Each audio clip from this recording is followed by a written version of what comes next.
tayo ngayon sa Grand Plus. Dito yan sa may Central Station. So, ito sa mga tourist attractions dito sa Brussels. And alam nyo ba, meron akong fun fact dito sa building na ito. Okay, let me show you. Ayan yung building na ginawa noong 13th century. And alam nyo ba, ang architect nito ay nagpakamatay. You know why? Tumalon siya doon from the top, pababa dito. At alam nyo ba kung bakit? Okay, so ito yung reason kung bakit nagpakamatay yung architect nitong town hall or city hall na building na ito. As you can see, yung entrance niya na pinto ay hindi aligned sa center. Okay? And then yung sides, papansin nyo, hindi rin siya aligned. And then the other side, it's not aligned. And that is the main reason bakit nagpakamatay yung architect nito. Hindi siya actually kwento-kwento lang. It's actually a fact. Pwede nyo siyang i-google. Ito ko sa inyo yung other buildings dito. Ayan. Actually, pa-square siya. Ayan. Ang daming tao. Tingnan mo, isa-isa yung mga buildings dito. Grabe. Ang details talaga. Kada building. Ayan. And then dito sa center, ayan, sa pinakagitna, tuwing may occasion or special events or cultural activities, dito ginagawa.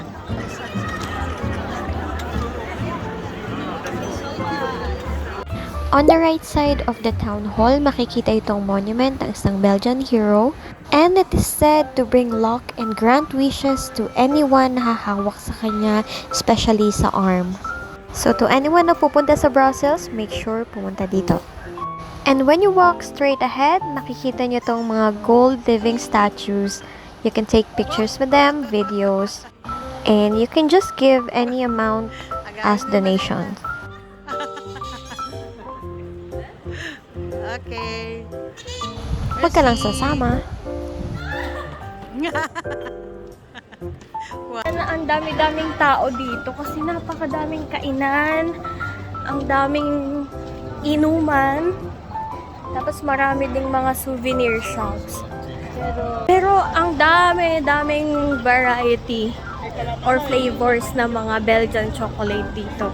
Pero the best talaga, to someone ako na hindi mahilig sa pastry, ay nagustuhan ko talaga ang Belgian waffle.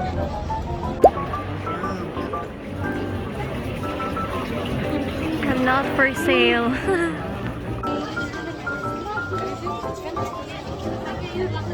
Ayun si Mannequin Piece.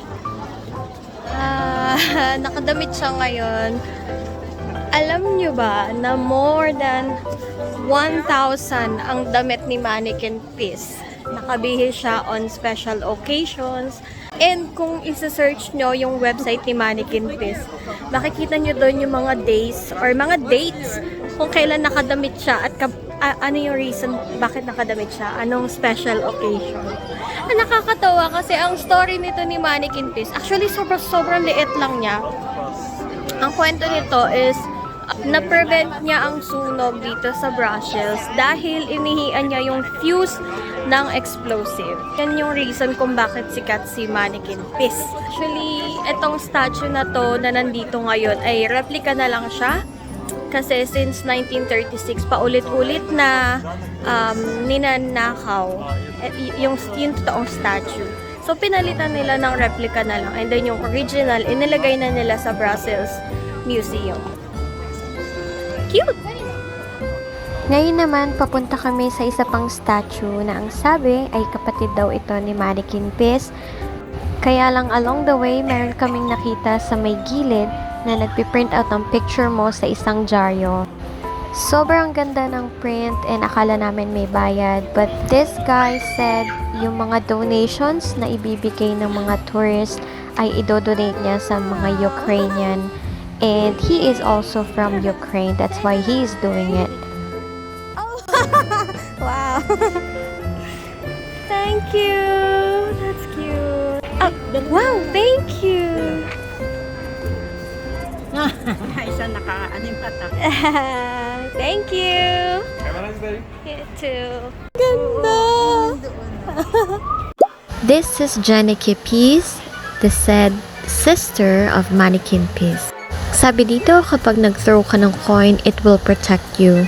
And every year, the donations are being used for medical research and to give to the needy of Belgium.